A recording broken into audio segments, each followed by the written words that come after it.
인사하겠습니다. 주 안에서 사랑하고 축복합니다. 주 안에서 사랑하고 축복합니다.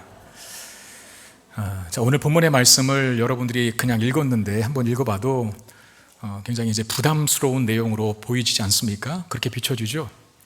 꼭 이건 모든 걸 다 버려두고 예수님 쫓아가는 거니까 풀타임 사역자들만 해당되는 말씀이다. 목회자가 될 사람들, 전도사가 될 사람들, 교육자로서 이제 평생을 하나님 앞에 헌신할 사람들에게만 해당되는 것이지 그냥 평신도로 섬겨야 할 우리들에게는 그다지 그렇게 적용점이 없는 말씀이다라고 생각할 수도 있을 것 같아요. 그런 태도로 여러분 말씀을 들으면 오늘 말씀이 귀에 잘 안 들어올 겁니다. 그런데 분명한 건 예수를 믿고 구원받은 주의 백성들은 다 제자가 되어야 한다는 겁니다. 그러므로 이것은 꼭 풀타임 사역자들에게만 필요한 말씀이 아니라 우리 그리스도인 된 우리 모두에게 이 제자도의 길의 정신이 필요하고, 반대로 목회자들이라 할지라도 오늘 본문 말씀에서 제자는 이렇게 살아야 된다라고 하는 가치와 그 삶의 방향과 내용이 없는 목회자라고 한다면 껍데기 목회자겠죠. 목회자든 간에 평신도든 간에 예수를 믿고 주를 따르는 인생으로 하나님 앞에 드려진 사람들은 다 오늘 말씀 속에서 예수님께서 나를 따르는 것이, 나를 믿는 것이 무엇인지라고 가르쳐 주실 때 마음에 새길 수 있어야 한다는 겁니다. 자, 예수님께서 제자들과 함께 길을 가시다가 한 사람이 나와서 주님을 따르겠다라고 말하는 그런 사건을 만나게 되시는데 57절에 보니까 길 가실 때에 어떤 사람이 여짜오되 어디로 가시든지 나는 따르리이다 그랬습니다. 어디로 가시든지 나는 주님을 따르겠습니다 라고 하는 말, 여러분 이 말을 예수님께서 들었어요? 어떤 사람이 나와서 그렇게 말을 했어요? 그러면 그 말을 들은 예수님의 기분은 어떨까 한번 생각해 보시길 바랍니다. 어쨌든 나를 지지하고 나를 응원하고 내가 가는 길을 따라오겠다고 하는데 어디로 가시든지 따르겠나이다 라고 말하는데, 이 말을 듣고 기분 나쁠 리더가 어디 있겠습니까? 예수님이 리더라고 한다면 어쩌면 칭찬을 해주고 없던 힘도 이런 사람들이 있구나라고 싶어서 어깨에 다시 힘이 들어가야 되고 대견하게 생각하고 칭찬하고 환영해 주어야 맞는데, 그런데 어디로 가시든지 내가 주님을 따르겠습니다 라고 말하는 한 사람의 말에 의한 예수님의 반응은 우리가 생각하는, 예상하는 분위기와는 조금 다른 대답을 하십니다. 58절에 보니까 예수께서 이르시되 여우도 굴이 있고 공중에 새도 집이 있으되 인자는 머리 둘 곳이 없도다 하시고 그랬습니다. 예수님께서 이렇게 답변하신 이유가 있을 거겠죠. 어디로 가시든지 내가 주님 따르겠습니다 라고 묻는 한 사람의 질문에 여우도 굴이 있고 공중에 새도 집이 있으되 인자는, 나는 머리 들 곳조차 없다. 왜 이렇게 말씀하셨을까? 오늘 성경 본문에는 내가 주님 따르겠습니다라고 나온 이 한 사람이 어떤 저희와 어떤 동기와 어떤 의를 가지고 예수님 앞에 나왔는지에 대한 설명은 없습니다. 우리는 모르죠. 이 사람이 어떤 마음으로 주님을 따르겠다고 말했는지. 그런데 예수님은 압니다. 그 마음속의 생각을, 동기를, 저 의를. 그래서 이렇게 말씀하신 거죠. 여우도 굴이 있고 공중에 새도 집이 있을 때 인자는 머리 둘 곳이 없다. 다시 말하면 예수님을 따르겠다고 나온 이 사람은 예수님을 따르게 됨으로 얻게 될 세상적인 화려함만을 보고 따르겠다라고 말한 것이라는 겁니다. 세상적인 화려함을 예수님을 따름을 통해서 취할 생각에, 여러분 우리나라도 그 7, 80년대쯤에 보면 굉장히 큰 성장이 있었거든요. 부흥이라고 말하기에는 조금 조심스럽잖아요. 부흥이 꼭 교회 성장만이 부흥인가? 그러니까 교회 성장과 어떻게 보면 마치 그 등식처럼 부흥이라고 하는 개념을 여러분들이 잘못 이해할까봐 부흥이라는 말은 참 쓰기 어렵겠지만 7, 80년대에 교회에 급격한 성장이 있었어요. 물론 그 성장 안에 부흥도 있었겠죠. 많은 사람들이 교회로 밀려왔다는 겁니다. 저는 물론 고등학교 1학년 때부터 교회를 다니기 시작했지만 보면서 알았어요. 교회는 세워놓으면 지어놓으면 많이 들어차는구나 라는 것을 어렸을 적부터 보았어요. 정말 그때는 개천에다가 그 모래밭에다가 천막 쳐놓고 십자가 하나만 달아놔도 사람들이 많이 몰렸거든요. 그리고 엄청난 성장을 7, 80년대 이루었죠. 그런 급격한 성장 때문에 우후죽순 신학교들이 생기게 됐고, 왜냐하면 늘어나는 성도 수만큼 그들을 양육할 목회자들이 없었기 때문에 여기저기 많은 신학교들이 생겨나기 시작했고, 아마도 기도원도, 지금 잘 안 가는 기도원도 그때 많이 지어지지 않았을까 하는 생각이, 지금은 기도원이 여러분 애물단지 된 거 잘 아시죠? 애물단지가 되어서 관리가 힘듭니다. 그래 일부러 다른 교회들에게 넘기려고 해요. 그만큼 기도원에 가는 사람이 줄어들었어요. 그때 다 만들어진 거거든요. 그러니까 교회 하면은 무조건 성장하고 목사님들 하면 많은 성도들의 섬김을 받고 이런 것들이 좋아 보였죠. 그리고 목회의 길을 가려고 하는 사람들의 어떤 동기와 저희를 보면 때로는 목사님들이 늘 넥타이 메고 다니고 와이셔츠에 양복을 입고 다니니까 소위 화이트 칼라 아닙니까? 그 시대에 화이트 칼라는 굉장히 선망의 대상 아니었잖아요. 선망의 대상이었잖아요.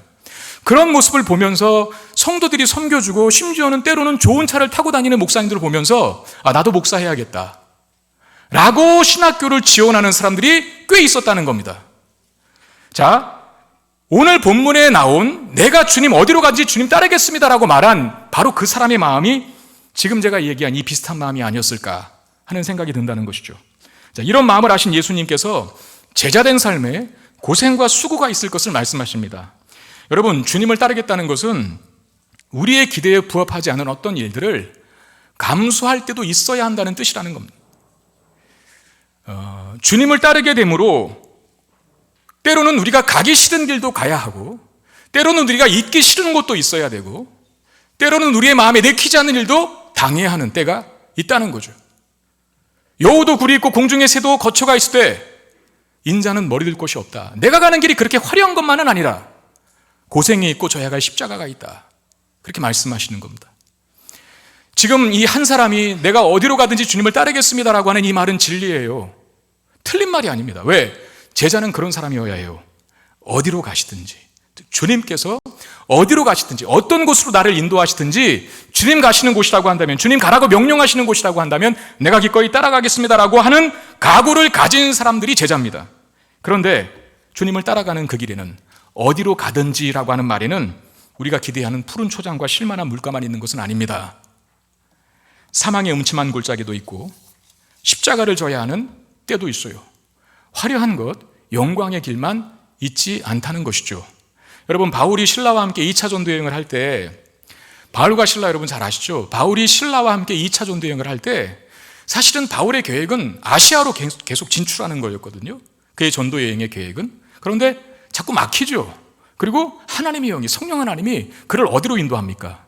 그가 가고자 하는 아시아 쪽은 막고 유럽 땅으로 인도를 합니다. 유럽 땅. 그래서 그 유럽의 마게도니아의 첫 번째 성인 빌립보 성에 이르게 돼서 거기서 전도를 하게 되는데, 거기서 여러분 전도하면서 이 바울과 실라가 무슨 일을 당합니까? 악인들의 모함 때문에 누명을 쓰고 빌립보 감옥에 갇히는 내용의 사도행전 16장에 기록되어 있어요. 여러분 한번 생각해 보시길 바랍니다. 성령 하나님께서 인도하시는 길로 갔는데 억울한 일을 당하고 감옥에 갇혔어요. 원래 내가 가려고 했던 길은 아시아 쪽이었는데 유럽으로 가라 그래서 유럽으로 갔는데, 가서 복음을 전했는데 복음 전한 것 때문에 억울하게 누명 쓰고 죽지 않을 만큼 매를 맞고 빌립보의 깊은 감옥에 가두어졌어요. 하나님이 인도하시는 데, 하나님이 인도하시는 곳, 때로는 사망의 음침한 골짜기와도 같은 곳일 수 있다는 거예요. 그뿐 아닙니다. 하나님은 바울을 로마 땅으로 이끄시려는 계획을 갖고 계셨어요. 그런 하나님의 인도하심을 따라 바울이 로마로 가는 배를 타고 가는데, 로마로 가는 배를 그는 관광객 신분으로 유람선 타고 간 게 아니었습니다. 우리가 일반적인 생각에는 바울이 로마에 놀러 갑니까? 복음 전하러 가는 것 아닙니까? 복음 전하러. 십자가 지고 주님 맡기신 사명 감당하러 가는데 어쩌면 그 일이 굉장히 힘든 일인데, 그러면 가는 여정이라도 좀 고와야죠. 가는 여정이라도 좀 편하게 가게 해야죠. 최소한 유람선 타고, 최소한 관광객 신분으로 그렇게 보내줘야 하는 것 아닙니까? 그런데 바울은 로마로 가긴 가지만 호송선 타고 갑니다. 죄수의 신분으로. 가다가도 순풍을 만나야 하는데 순풍이 아니라 순항을 못하고 배가 어떻게 되죠? 좌초 위기에 놓이게 됩니다. 뭐 때문에? 유라굴로 광풍을 만나요. 사도행전 27장에 나와 있지 않습니까? 여러분 한번 생각해 보십시오. 바울이 로마로 가는 건 하나님의 뜻이었습니다. 그 뜻에 따라서 바울은 로마로 가는데, 그럼에도 가는 길이 죄수의 신분으로 가고 거기다가 유라굴로 광풍까지 만나서 거의 배가 파선 직전에 이르러요. 자, 특이한 건, 제가 드리려고 하는 말씀, 특이한 건 바울은 어느 자리에 자신이 있든지 간에 불평하고 후회하지 않았다는 거예요.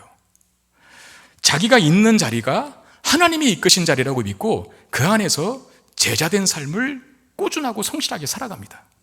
오늘 첫 번째 인물이 내가 주님 어디로 가시든지 내가 주님을 따르겠습니다라고 하는 말을 가장 잘 실천한 사람이 있다고 한다면 바로 바울이 아닐까 싶을 정도로, 이끄신 그 자리가 하나님이 나를 세우신 자리라고 믿고 불평하지 않고 원망하지 않고 최선을 다해 그 땅에서, 그 자리에서, 그 위치에서, 그 현실에서 하나님의 사람으로 살아갔다는 것이죠.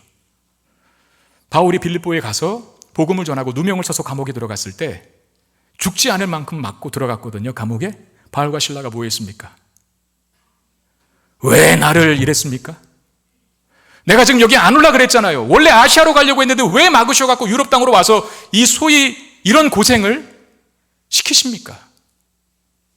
불평하고 원망했습니까? 아니면 찬송하고 기도했습니까? 찬송하고 기도했죠. 찬송이 먼저고 기도가 다음입니다. 무슨 기도를 했을지 짐작이 가죠. 원통하고 억울함을 풀어내는 기도가 아니었을 겁니다. 찬송했다는 것은 하나님을 높였다는 거죠. 그 기도 속에도 하나님 감사합니다. 이것도 하나님이 나를 세우신 자리인 줄 믿고 하나님의 선한 뜻이 있음을 믿고 여기서도 정직하게 살아갈 수 있도록 도와주십시오. 제자로서 사도로서 신실하게 복음 전하는 사명 잘 감당할 수 있도록 도와주십시오라고 기도했을 것이에요. 그래서 거기 들어가서 뭐 합니까? 전도하잖아요. 간수를, 빌립보 감옥을 지키는 간수를 예수 믿게 만들잖아요. 간수의 가족이 다 바울과 실라가 전한 복음 때문에 구원의 반열에 서게 됩니다. 유라굴로 강풍을 만났을 때도 한번 생각해 보시길 바랍니다. 그 조난당한 배에서 두려움에 떨고 있는 많은 사람들에게 바울은 말씀을 주고 용기를 주고 먹을 것을 나눠줍니다. 거기 276명이 타고 있었다 그랬거든요. 그 배 안에는 정치인도 있었을 것이고 장사하는 상인들도 있었을 것이고 군인들도 있었을 것이고 여러 가지 잡다한 목적과 신분을 가진 사람들이 그 배 안에 가득 차 있었을 거예요. 그 어떤 사람 중에라도 바울은 제일 낮은 신분이었을 겁니다. 왜? 죄수니까. 그런데 바울이 무슨 말 하는지 압니까? 너희들은 나 때문에 죽지 않는다. 그러니 안심해라. 죽음의 기운이 감돌아서 더 이상 살 수망을 포기한 사람들에게 너희는 나 때문에 죽지 않는다라고 말하는 이 당당함, 이 자신감, 도대체 어디서 오는 걸까? 그리고 힘내래요. 그리고 빨리 먹으래요. 이제 곧 죽는데 먹는 게 무슨 소용이 있나? 식욕을 다 잃어버린 그 사람들에게 살 거니까 먹으라고 음식을 나눠주는 일을 하면서 그들을 돕습니다. 여기에 어디 바울의 한탄과 불평이 있습니까? 여러분, 제자는 어디로 가든지 주를 따르는 자입니다. 어디로 가든지, 그러니까 내가 원하는 길로만이 아니라 하나님께서 나를 이끄시는 곳이라면, 주님께서 나를 인도하시는 곳이라면 내가 어디든 주님 곁으로 가겠습니다 라고 말하며 실제 그렇게 사는 자, 그게 제자입니다. 여러분, 때로 우리가 있는 자리가 화려한 자리가 아닐 수도 있잖아요. 내가 있는 자리가 어떤 세상적인 큰 유익이 있는 자리가 아닐 수도 있잖아요. 심지어 내가 있는 현실과 내가 있는 삶과 내가 있는 이 자리가 현실적인 유익은커녕 금전적인 손해를 보는 자리일 수도 있고, 내가 만난 자리가 평안한 자리가 아니라 그야말로 유라굴로 광풍을 만난 자리일 수도 있고, 내가 지금 서 있는 그 자리가 빌립보 감옥에 들어가 있는 것과 같은 그런 답답한 상황에 놓일 때도 있음을 알아요. 우리가 당면한 현실이 그럴 수 있지 않습니까? 근데 여러분들이 진정 제자라면, 우리가 진정한 제자가 맞다면 그 자리와 이치와 현실에서 어떻게 반응하는 자여야 합니까? 주님이 저를 보내시는 곳이라면, 주님이 먼저 가신 길이라면 저도 기꺼이 가겠습니다 라고 말하며 따르는 자예요. 그리고 바로 그 자리에서 불평하고 원망하고 낙심하고 왜 나를 이런 현실에 처하게 하셨습니까? 왜 나를 이런 상황과 현실 속에 두셨습니까? 라고 원망하고 불평하고 한탄하는 자가 아니라 그 자리에서 제자로서 주님이 나에게 허락한 현실임을 믿고 최선을 다해서 하나님이 기뻐하시는 일을 위해 살아가는 것, 그게 진정한 제자인 줄 믿습니다. 그런 진정한 제자도의 길을 걷는 저와 여러분 되시기를 바랍니다. 그렇게 살아간 바울에게 어떤 기적이 체험됩니까? 빌립보 감옥의 문이 열리죠. 결박이 풀어지죠. 지진이 나서 옥문이 열리고 결박이 풀어지거든요. 유라굴로 강풍을 만난 배 안에서 바울은 끝내 파손당하여 로마로 가는 일이 포기됩니까? 실패합니까? 그렇지 않아요. 배는 좌초 위기 직전에 있었지만 한 섬에 걸렸는데 멜리데 섬으로 가죠. 몰타 섬으로. 거기서 원주민들에게 복음을 전합니다. 한 섬의 부족민들이 바울을 통해 전해들은 복음을 듣고 예수를 알게 되는 역사가 일어나요. 그리고 시간적으로 많이 지체된 줄 알았는데, 왜? 광풍을 만나서 떠밀려 간 줄 알았는데 오히려 그 광풍 때문에 목적지에 더 빨리 이르렀어요.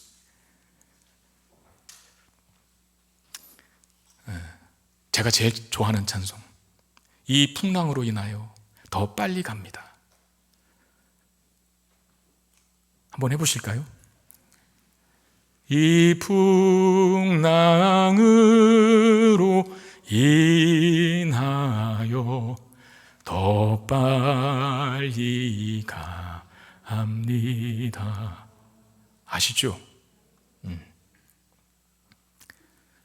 3부 예배는 특권인 줄 아세요? 제가 1부, 2부 때는 이거 안 했거든요. 갑자기 감동이 생겼네. 풍랑 때문에 목적지에서 멀어진 줄 알았는데 떠밀려 가니까 대부분 유라굴로 강풍 만나면 멀리 떠밀려 가서 좌초되든지 끝장이랍니다. 100의 99대가 그렇게 파손된대요. 다 죽는데요. 그런데 이탈리아에, 로마에 더 가까이 가게 된 거예요. 빠른 시간에. 주어진 자리에서 환경과 상황에 올망불평하지 않고 어디로 이끄시든 간에 내가 주님 따르고 그 자리가 주님께서 나에게 주신 자리인지를 믿고 그 위치, 그 현실 속에서 최선을 다해 제자로 살아가겠습니다라고 하는 자가 누리게 되는 기쁨이고 기적이죠. 여러분, 우리에게 이런 기적과 능력이 경험되게 되기를 주의 이름으로 축원드립니다. 두 번째 사람이 이제 등장하는데 이 두 번째 사람은 첫 번째 사람과는 달리 예수님 먼저 따르라고 명령을 합니다. 아까 첫 번째 사람은 내가 주님 어디로 가든지 따르겠습니다라고 나왔거든요. 근데 이 두 번째 사람은 예수님이 너 나 따라, 너 나 따라와라고 먼저 명령을 하셨어요. 근데 이 사람이 어떻게 반응을 하냐면 59절에 또 다른 사람에게 나를 따르라 하시니 그가 이르되 나로 먼저 가서 내 아버지를 장사하게 허락하옵소서라고 말합니다. 자, 주님을 따르기 전에 부탁을 하나 합니다. 먼저 나로 가서 내 아버지를 장사하게 허락해 주십시오 라고 요청을 드려요. 자, 요 요청으로 인해서 많이 학자들이 헷갈려 하는데 보통 큰 두 가지의 의견으로 나눠줍니다. 그때 당시의 문화에 따라서 이 부친에게 먼저 가서 부친을 장사하게 해달라라고 말하는 것이 실제 맞다. 장례 중이었고 그 장례를 마쳐야 하는데 그때 유대인들이 최장 20일까지도 장례를 지내는 게 있다고 하네요. 제가 언뜻 주석책을 보니까 장례 중이었는데 그 장례를 마칠 수 있도록 해달라고 부탁하는 것이다 라고 그렇게 말하는 학자들이 있고, 또 한편으로는 장례를 당한 게 아니라 더 큰 장기적인 관점에서 늙은 아버지를 모셔야 될 책임이 내게 있으니 아버지를 봉양하고 모시는 일을 끝내고 나서 내가 따르겠습니다라고 말하는 것이다라고 하는 이 두 가지 견해로 갈리더라고요. 여러분, 일단 어떤 견해로 보든 간에 이 사람의 요구는 불합리적인 겁니까? 아니면 합리적인 겁니까? 합리적인 것이죠. 왜냐하면 부친을 장사하는 일이 맞다면 부친을 장사하는 일보다 중요한 일이 어디 있겠어요? 아버지 돌아가셨는데 그 일보다 중요한 게 어디 있겠습니까? 또 늙은 부모를 봉양하는 것, 늙은 부모를 모시는 것 또한 마땅히 해야 할 일이기 때문에 이 두 번째 사람이 너 나 따라와 라고 예수님께 말했을 때 잠깐만요, 아버지 장례 마치고 가겠습니다라고 말하는 이 요구는 결코 나쁜 요구가 아니라는 것이죠. 어쩌면 정당한 요구고 합리적인 요구며 그가 효자다라고 말할 수 있는 요청이었다는 거예요. 근데 이런 요구에 대해서 예수님 뭐라고 말씀하십니까? 60절 이르시되 죽은 자들로 자기의 죽은 자들을 장사하게 하고 너는 가서 하나님의 나라를 전파하라 그랬어요. 이 말씀이 참 어렵습니다. 그 죽은 자들이, 장사해야 될 죽은 자들이 누굴까? 영혼이 죽은 자들이다, 여러 개 불신자들이다, 여러 해석이 있지만 제가 일단 이것을 해석하지는 않겠습니다. 중요한 건 아니니까. 근데 분명한 건 예수님은 아버지를 장사하고 오게 해달라고 하는 이 사람의 부탁을 들어준 거예요, 안 들어준 거예요? 안 들어주신 거예요. 거절하신 거예요. 여러분, 제가 아까도 말씀드렸지만 장례를 치르는 것보다 더 중요한 일이 어디 있습니까? 여러분, 회사에서 직장 생활하다가 아버지 돌아가셨는데 사장님이 가지 말래요? 그런 사장님 없어요. 아무리 회사가 급하고 중요한 일이 있어도 아버지 돌아가시고 어머니 돌아가셨다라고 한다면 장례부터 신경 쓰라고 보내주는 겁니다. 휴가를 내주잖아요. 그만큼 중요한 일이니까. 유대 사회도 똑같았어요. 장례를 치르는 일만큼 중요한 일이 없었거든요. 예배에서도 제외됐었어요. 장례를 맞은 사람들은. 또 부모를 봉양하겠다는 것 또한 자식된 도리로 당연한 것 아닙니까? 늙은 부모를 혼자 두지 않고 자식된 도리로서 그를 모시겠다라고 하는데 이거 중요한 일이며 가치 있는 일입니다. 얼마든지 우선권을 가질 수 있는 일이라는 겁니다. 근데 예수님은 그 일 하지 말고 너 가서 하나님 나라를 전파해라 라고 말씀하시면서 그의 요구를 거절하십니다. 이 말씀 무슨 뜻일까요? 이렇게 거절하시는 예수님의 말씀은 우리에게 뭘 가르치려고, 제자는 어떻게 살아야 하고 어떤 정신으로 살아야 하는지를 가르치시는 것일까요? 예수님을 따르는 것이란 이 세상의 그 어떤 소중한 의무보다도 더 우선하는 것임을 가르치는 겁니다. 여러분, 10계명의 1계명부터 4계명까지는 인간이 하나님께 대한 의무를 기록하고 있거든요. 하나님께 대한 의무, 우상숭배하지 마라, 내 이름을 망령되이 여기지 마라 라고 하는 여러 가지 말씀들이 있지 않습니까? 1계명부터 4계명까지 사람이 하나님께 지켜야 할 의무에 대해서 1계명부터 4계명까지 기록하고 있다면, 이후 5계명부터 10계명까지는 10번째 계명까지는 사람에 대한 의무를 기록하고 있어요. 그 사람에 대한 의무의 첫 번째가 뭡니까? 사람의 의무에 대한 첫 번째가 바로 내 오만이 아버지를 공경하랍니다. 오만이 아버지라고 외우세요. 예. 5번째, 오만이 아버지를 공경하라. 자, 5번째 계명이 뭐라고요? 그렇게 말하면 안 되죠, 여러분들은. 부모를 공경해라. 기억하라는 그런 식으로. 5번째 계명이 뭐라고요? 부모를 공경하라인데, 사람에 대한 의무의 첫 번째가 부모 공경이에요. 그러니까 사람에 대한 의무 중에 이후에 살인하지 말라, 강도짓 하지 말라, 남의 물건 탐내지 말라, 여러 가지 계명이 또 있지만 제일 중요한 거 부모 공경이거든요. 그런데 그 제일 중요한 부모 공경도 하나님보다는 앞서지 않아요. 왜? 1계명부터 4계명까지가 사람이 하나님께 대해 지켜야 할 의무가 기록되어 있기 때문에 그래요. 하나님과 나와의 관계가 우리의 삶의 최우선순위의 위치에 있어야 한다라는 겁니다. 아무리 부모 공경이 최고의 가치고 높은 어떤 도덕률이고 사람들이라면 마땅히 해야 할, 성경도 지지하는 계명이라 하더라도 그거보다도 하나님과의 관계가 우선되어야 한다라고 말씀하시고 가르치는 겁니다. 근데 이렇게 끝나면 우리에게 거부감이 듭니다. 어떤 거부감? 그럼 예수 잘 믿으면 부모도 가족도 없나? 이렇게 되는 거죠. 그렇지 않습니다, 여러분. 첫 단추가 잘 채워지면 나머지 단추는 저절로 잘 채워지게 됐습니다. 여러분, 많이 이런 거 해보지 않았어요? 저는 때로 이게 잘못 낄 때가 있거든요. 나중에 이렇게 끼면 잘 안 들어가요. 옷이 찌그러지고. 그런데 첫 단추 하나만 제대로 끼면 나머지는 눈 감고도 낍니다. 첫 단추가 제대로 들어가면, 첫 단추만 제대로 끼면 되는 거예요. 제가 어제도 주례를 했는데, 제가 주례사 할 때마다 그 주례사 말미에 늘 하는 말이 있어요. 신랑 신부에게. 신랑 신부가 여러분 우는 모습 본 적 있으세요? 물론 이제 신부가 이제 엄마와의 어떤 헤어짐 때문에 울컥해서 우는 경우들이 있지만 대부분 신랑 신부는 밝습니다. 밝아요. 그렇죠? 그리고 그날 어쩌면 그들이 인생에 있어서 최고로 아름답고 멋있는 날이잖아요. 한 달 전부터 다이어트 하기 시작해서 그냥 이쁜 몸매를 만들려고 그냥 눈이 쏙 들어갈 정도로 그렇게 만들어서 화장을 있는 대로 진하게 다 하고, 그러고 보니까 그 인생에 있어서 가장 화려한 날이 결혼식 하는 날일 거예요. 그리고 서로 너무 좋아하는 거죠. 그냥 입이 찢어지더라고 웃고 있어요. 제가 속으로 그러죠. 언제까지 그 웃음 짓나 보자. 언제까지. 근데 우리는 알잖아요. 우리는 알아요. 뭘 합니까? 그렇게 꽃길만 걷는 건 아니라는 걸. 지금은 꽃길 걸을 것 같고, 내 남편이 뭐든지 다 해줄 것 같고, 내 아내가 정말 최고인 것 같고, 살아보면 알잖아요. 살아보면 그게 아니라는 걸. 그래서 제가 그래요. 서로를 변함없이 사랑하는 거 중요하다. 인생의 시련도 만나고 장애물도 만날 텐데 그 인생의 시련과 장애물들을 두 사람이 서로 사랑의 힘으로, 서로 사랑해주는 힘으로 극복할 수 있다. 근데 문제는 서로를 사랑하는 변치 않는 마음을 서로가 갖기가 쉽지 않다는 거예요. 그 뜨거운 사랑이 얼마나 갈까요? 오래 안 가거든요. 그러면 그 두 사람의 사랑을 변치 않도록 만들어주는 건 뭘까? 그게 제가 그래요. 서로를 바라보는 것도 중요하다. 그러나 서로가 둘이 같은 곳을 바라봐야 한다. 그 같은 지점이 어디겠습니까? 하나님이시죠.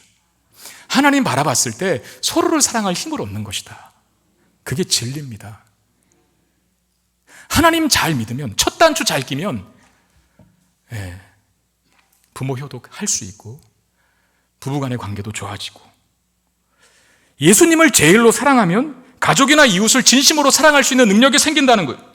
마태복음 22장 35절 40절에 그 중에 한 율법사가 예수를 시험하여 묻되 선생님, 율법 중에서 어느 계명이 크니까? 예수께서 이르시되 내 마음을 다하고 목숨을 다하고 뜻을 다하여 주 너희 하나님을 사랑하라 하셨으니 이것이 크고 첫째 되는 계명이요 둘째도 그와 같으니 내 이웃을 내 자신과 같이 사랑하라 하셨으니 이 두 계명이 온 율법과 선지자의 강령이니라 그랬어요. 어떤 계명이 가장 크고 위대한 계명입니까? 라고 묻는 한 사람에게 예수님께서 하나님을 사랑해라, 하나님에 대한 의무에 최선을 다해라, 그 말이겠죠. 그리고 둘째는 그와 같다. 첫째와 둘째가 같대요. 둘째는 뭐였습니까? 내 이웃을 내 몸과 같이 사랑하라. 그러니까 하나님을 향한 사랑과 사람을 향한 사랑, 하나님을 향한 신적 관계와 이웃을 향한 사랑, 이 관계가 별개로 구분되는 게 아니라 마치 원인과 결과도 같은 거는 거예요. 동전의 양면과도 같은 거라는 거예요. 근데 중요한 건 순서는 있어요. 순서. 뭐가 먼저입니까? 하나님 사랑이 먼저죠. 우리 이런 질문 들 수 있잖아요. 어떻게 우리가 내 이웃을 내 몸처럼 어떻게 사랑해? 내 자녀라면 모를까? 내 식구라면 모를까? 내 식구조차도 내 몸처럼 사랑할 수 없는 게 인간의 현실 아닙니까? 그런데 이웃을 내 몸처럼 사랑하라고? 근데 그렇게 할 수 있는 능력이 있어요. 우리 힘으로는 못하지만 하나님을 제대로 사랑하면 그 사랑의 힘 때문에 이웃을 사랑할 수 있게 되는 거죠. 여러분, 우리나라에 이토록 많은 교회가 생기고 정말 한 집 걸로 예수 믿는 집이 있고 지하철 타면, 버스 타면, 또는 식당에 가면 수많은 예수 믿는 사람들이 있다라고 하는 것, 너무나 반갑고 좋은 일이죠. 한국교회가 130여 년 넘죠, 지금. 이 긴 10월 동안 이렇게 한국교회의 부흥과 성장을 위해서 누군가는 땀 흘렸고, 누군가는 피 흘렸고, 누군가는 이 땅에 순교했거든요. 마포구 합정동에 가면 양화진 외국인 순교자 묘원이라고 하는 묘지가 있습니다. 제가 그 사진을 띄워온다는 것도 잘못했네요. 근데 거기 양화진 가면 선교사들의 무덤이 있거든요. 여러 개. 거기서 가장 숙연해지는 느낌을 받는 곳이 있어요. 그 선교사님들의 아기들의 무덤. 제가 오늘 인터넷 다시 봤는데 다 1살, 2살, 1살, 2살 다 이러더라고요. 왜 죽었을까요? 풍토병 때문에 죽은 거예요. 지금은 선교사님들이 아프리카 오지 갈 때 백신을 맞습니다. 예방주사를 맞고 가서 그럼에도 불구하고 풍토병 걸려서 힘들어하는 분도 있겠지만 지금 많이 예전보다는 줄었죠. 근데 옛날 우리나라 한국 초창기 때, 한국교회 초창기 때 선교사님들이 복음 들고 왔을 때 뭐 백신이라는 거 제대로 맞고 왔겠습니까? 그 땅에 가면 풍토병 걸려서 힘들어질 수 있고 시달릴 수 있다는 것을 왜 몰랐겠어요? 알고도 오는 거예요. 무모한 짓 같죠? 그렇게 많이 배워서. 선교사님 대부분 막 의사, 교수 이런 사람들이었습니다. 그렇게 많이 배워서 자기의 먹고 사는 삶 책임지면서 떵떵거리면서 사회적 위치 누리면서 살아도 되는데 이름도 잘 모르는 대한민국 땅에 와서, 조선 땅에 와서 학교를 세우고 병원을 세웠어요. 그리고 교회를 세웠어요. 죽을 줄 알고 풍토병에 걸려서 시달릴 줄 알고도 왔어요. 그렇게 사는 이유가 있죠. 하나님을 뜨겁게 사랑하면 이웃을 사랑하게 되기 때문에 그렇습니다. 그 선교사님들이 제대로 보여주는 거예요. 요한 3서 1장 2절에 사랑하는 자의 내 영혼이 잘된 같이 내가 범사에 잘되고 강건하기를 내가 간구하노라 그랬는데, 저는 이 순서가 반드시 중요하다고 생각합니다. 요한이 아무렇게나 이 순서를 놓지 않았을 거라고 믿어요. 사랑하는 자여 내 영혼이 잘됨 같이, 이게 먼저입니다. 네가 범사에 잘되고 강건하기를 내가 간구하노라 라고 하는 말, 만약에 영혼이 잘됨이 없이, 즉 하나님을 제일로 사랑하지 않고 하나님과의 관계가 친밀하지 않고 범사가 잘된다? 잘되는 그 범사 때문에 예수 떠납니다. 그럼 복이 아니라 독이죠, 독. 주님이 그렇게 하실 리가 없어요. 영혼이 잘 준비되어 받을 그릇이 있어야죠.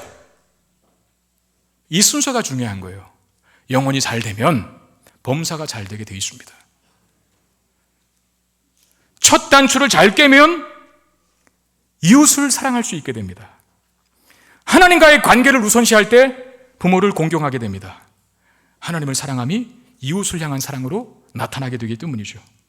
그래서 예수님께서 너는 가서 하나님 나라를 전파하라 라고 말하면서 하나님과의 관계보다 더 우선적인 위치에 두려고 하는 사람과의 관계, 틀렸다라고 말씀하시는 거예요. 하나님을 제대로 사랑하지 않으면서 부모를 제대로 봉양할 수 없다는 거죠. 하나님을 제대로 사랑할 때 부모를 제대로 봉양할 수 있고, 아내와 남편을 서로 진심으로 사랑할 수 있고, 이웃을 내 몸과 같이 사랑할 수 있게 되는 겁니다. 하나님을 사랑하는 것, 하나님과의 관계를 가장 최우선순위에 두고 사는 저와 여러분 되시기를 주의 이름으로 축원드립니다. 이제 세 번째 사람이 등장합니다. 이 사람도 두 번째 사람과 마찬가지로 주를 따르는 것을 조금 미뤄달라, 연기해달라고 요청을 하는데 무슨 이유 때문인지, 자, 61절 한번 같이 읽어볼까요? 같이 읽겠습니다. 시작. 또 다른 사람이,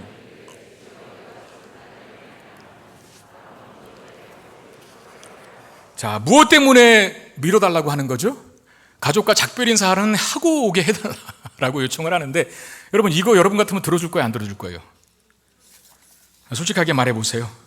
들어줄 거예요, 안 들어줄 거예요? 저 같으면 100번 얘기하면 100번 다 들어줬을 것 같아요. 저는 육군 현역 병장 제대 출신입니다.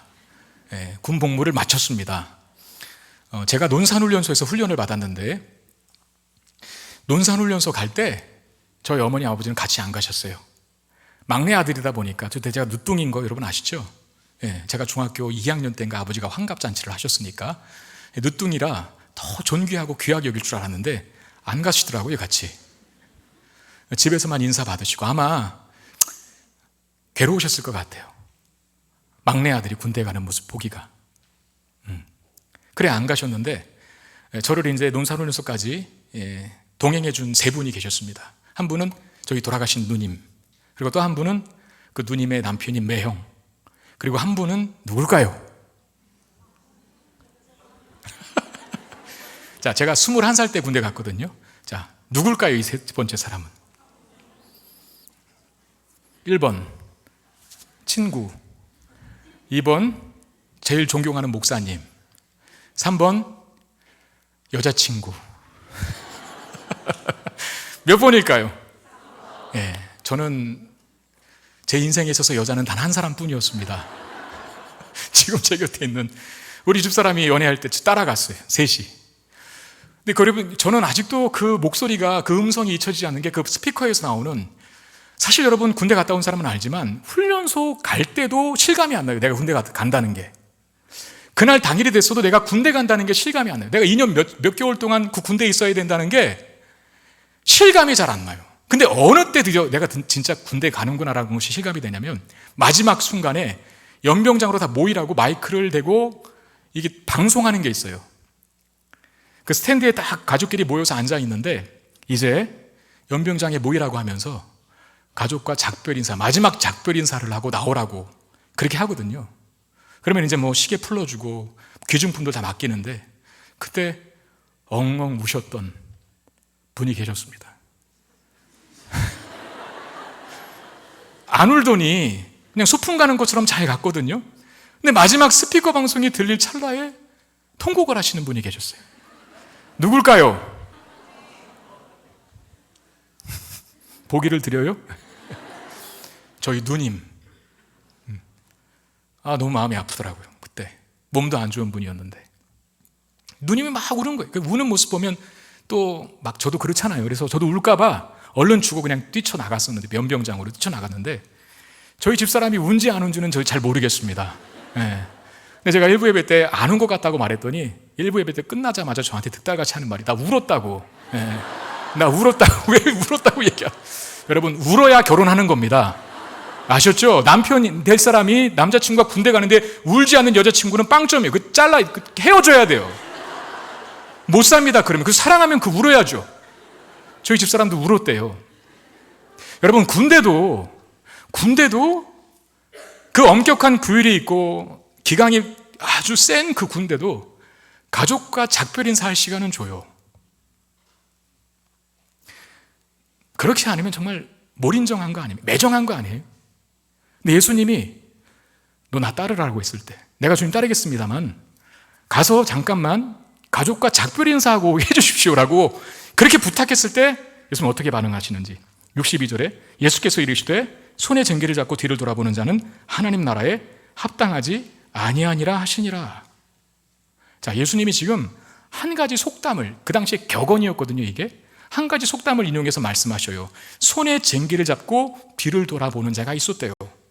그게 무슨 뜻이냐면, 여러분, 우리가 어렸을 적에 운동장이나 어떤 흙밭에서 놀 때 오징어 게임하고 막 그랬잖아요. 오징어 게임이 뭔지 아시죠? 그 땅바닥에 큰 그림을 그려놓고 막 뭐 10명이면 5명씩 팀 먹고 막 이렇게 게임하는 거 있지 않습니까? 그거 그렸어야 돼요. 다 흙바닥에다가 작대기 하나 가지고 쭉 그는데 때로는 일직선을 그려야 될 때가 있거든요. 그 일직선을 뭐 너무나 크니까 자를 댈 수도 없고 어떻게 합니까? 앞에 어떤 기준을 하나 세워놓고 그거 보고 앞만 보고 이렇게 가면은 어느 정도 똑바르게 선이 그어집니다. 그런데 선을 긋다가 자꾸 양옆에 보고 뒤를 돌아봐요. 그리고 나중에 근 걸 봐요. 어떻게 됐을까요? 그 금이 삐뚤빼뚤해집니다. 자, 손에 쟁기를 잡고 뒤를 돌아보는 자라는 무슨 말이냐면 밭고랑 만들 때, 밭이랑 만들 때 그 쟁기로 파잖아요. 그 똑바로 만들어야 되거든요. 그런데 뒤를 돌아보면 그게 똑바로 만들어지겠냐 말이죠.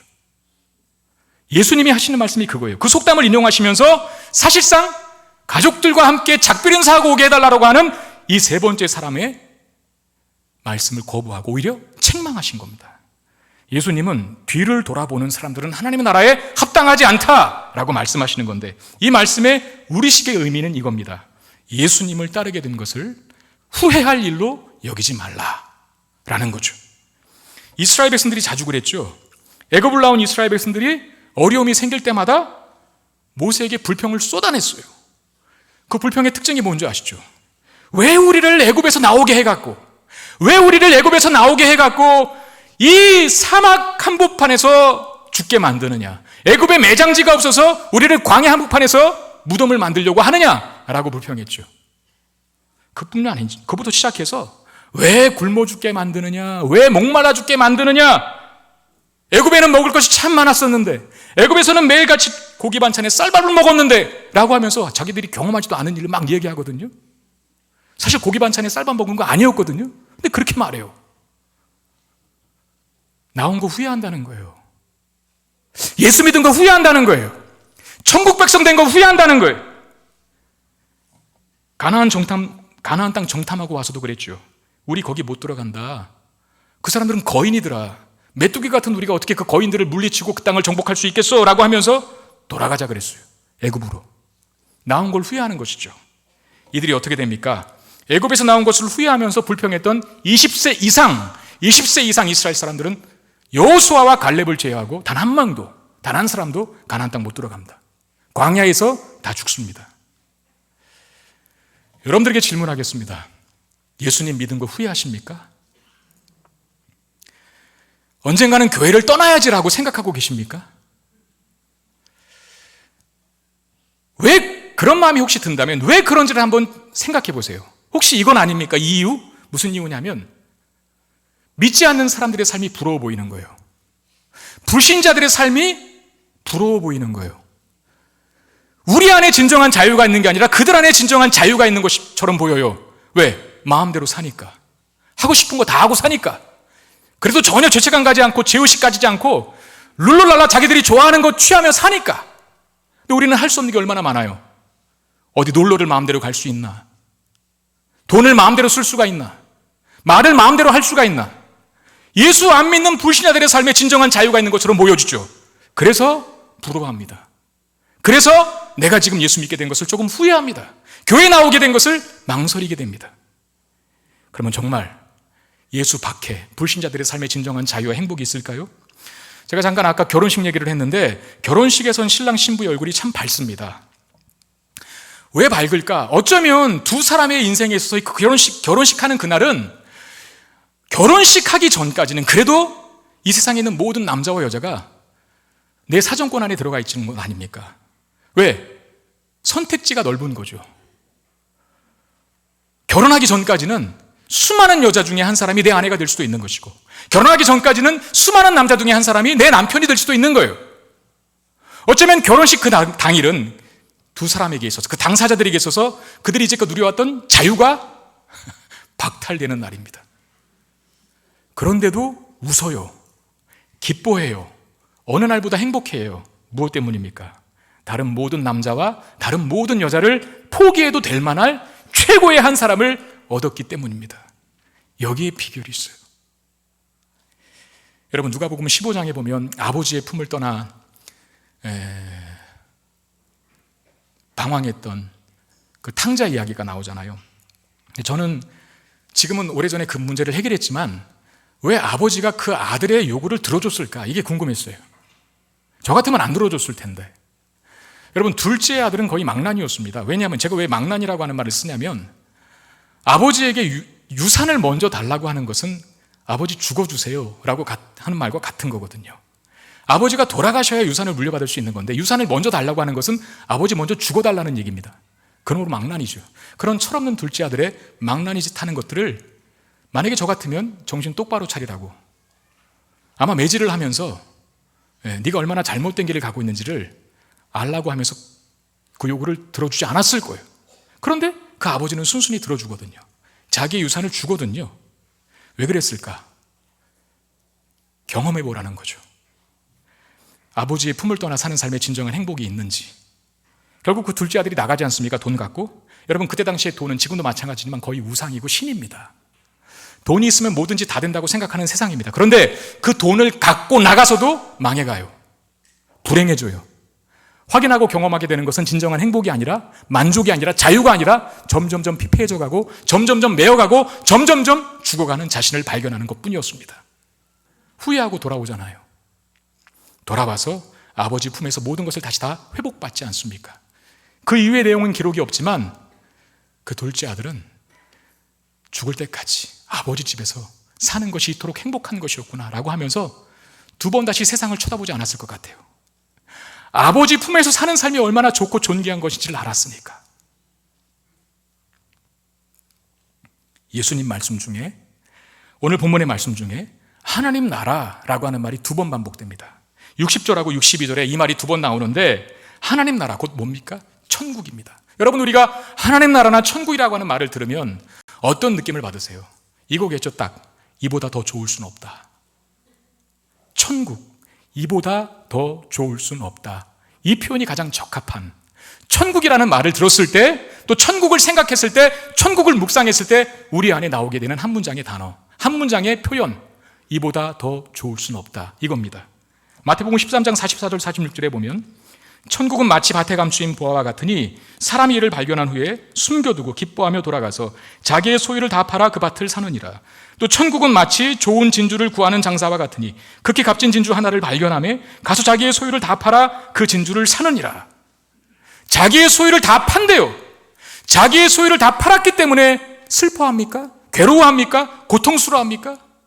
자기의 있는 모든 소유를 다 팔아서라도 즐거울 수 있는 이유, 자기의 모든 소유와는 비교할 수 없는 놀라운 가치인 보화와 같은, 진주와 같은 천국을 발견했기 때문에. 여러분, 우리가 예수님을 따르는 게 뭐냐면 하나님 나라에 속하는 겁니다. 천국을 소유하는 겁니다.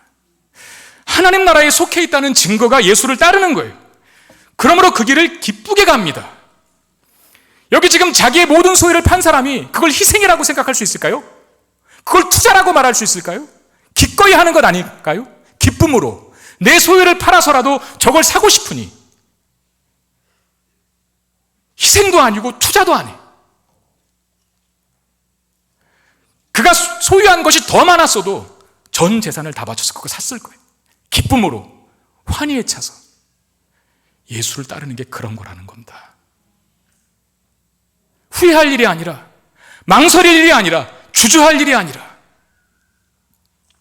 요한복음 14장 6절에 예수님께서 이렇게 말씀하셨습니다. 예수께서 이르시되 내가 곧 길이요 진리요 생명이니, 내가 곧 길이요 진리요 생명이니 나로 말미암지 않고는 아버지께로 올 자가 없느니라. 주님을 따르는 길이 생명길이래요. 그 생명길에 들어섰는데, 아버지 품으로 간다고 하는데 전력 질주를 해야지 무슨 겨를이 있어서 뒤를 돌아봅니까? 좌우를 살피나요?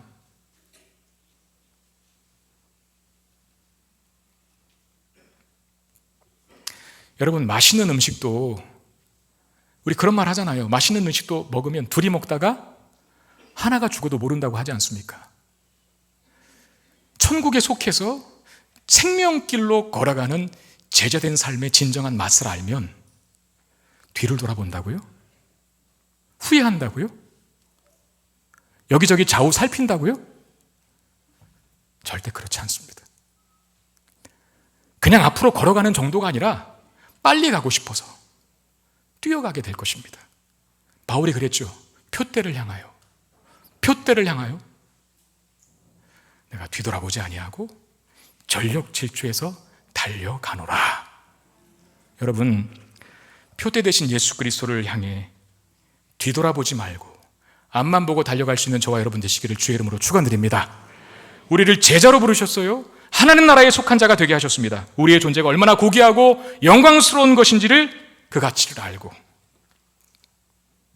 주님 부르실 때 아멘 주여 내가 주님 계시는 곳이라고 한다면 어디든 가겠습니다라고 늘 달려가며 또 달려갈 준비를 하며 살아갈 수 있는 저와 여러분 되시기를 주의 이름으로 축원드립니다. 들은 말씀 기억하며 우리 찬양하기를 원합니다. 하나님의 품이 가장 좋습니다. 내가 예수 믿게 된 것이 내 인생의 가장 큰 축복이고 특권입니다. 영광이고 자랑입니다 라고 하는 고백을 담아서 찬양하겠습니다.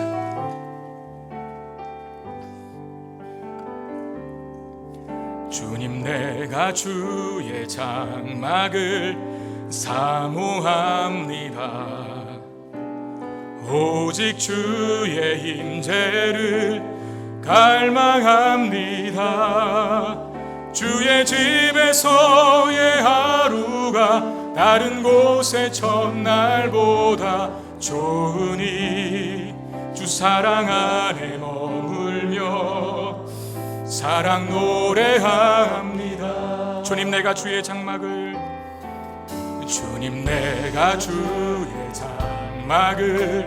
사모합니다. 오직 주의 임재를 갈망합니다.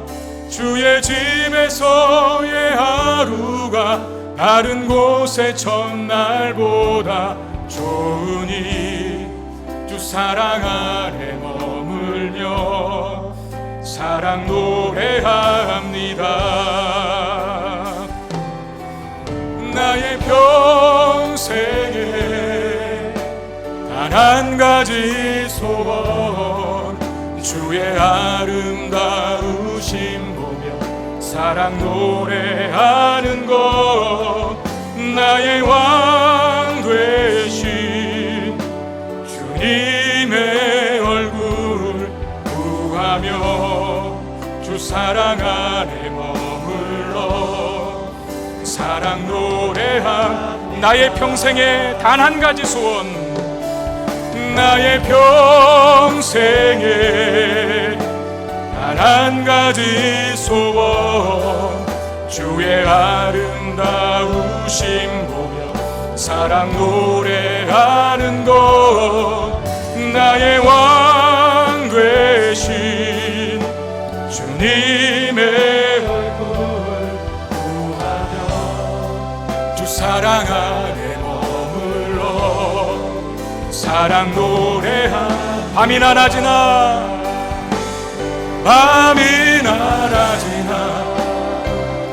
어제나 오늘도 영원히 주만 찬양해 괴롭고 슬플 때 낭망하여 넘어져도 언제나 주만 찬양하 밤이나 낮이나 어제나 오늘도 영원히 주만 찬양해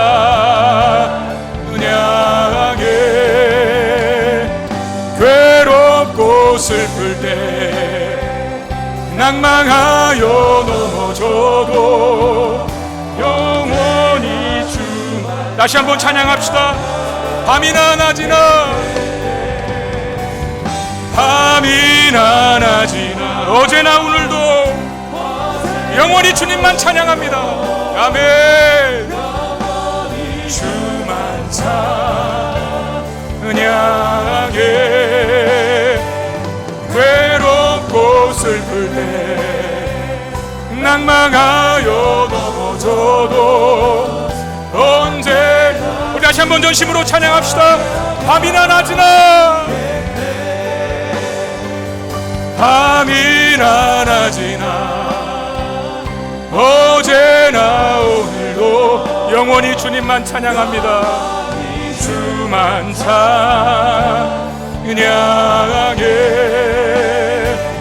괴롭고 슬플 때 낭망하여 넘어져도 언제나 주만 찬양하겠네.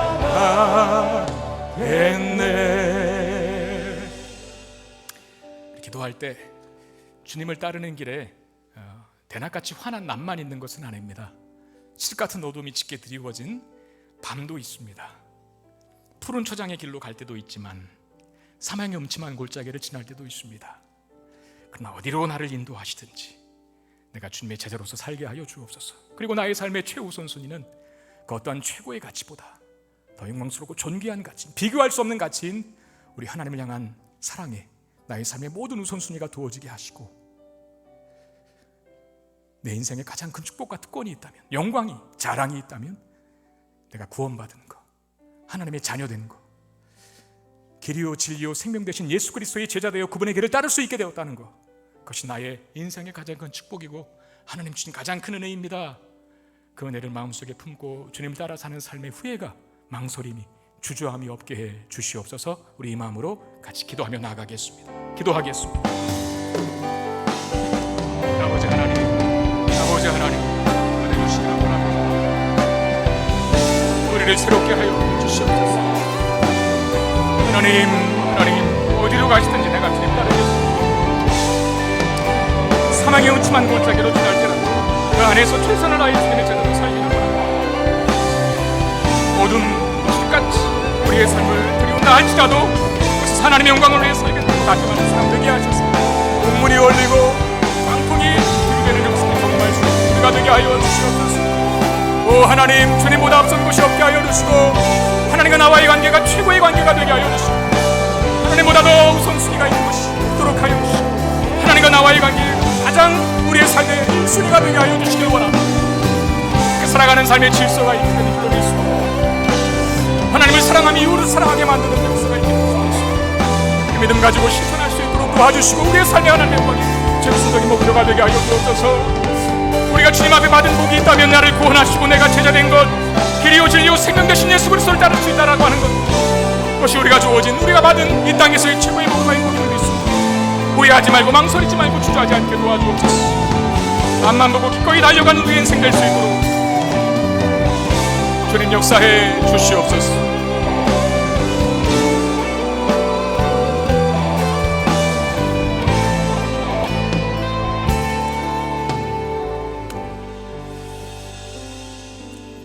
주님이 어디로 가시든지 인도하시는 곳, 그곳에서 최선을 다해 하나님의 사람으로 살아갈 수 있는 우리가 되게 해 주시옵소서.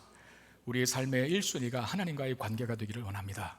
하나님을 최고로 사랑할 때 그 모든 것들을 사랑할 수 있게 됨을 믿고 하나님과의 관계에 늘 삶의 우선순위로 두고 살아갈 수 있는 우리가 되게 해 주시옵소서.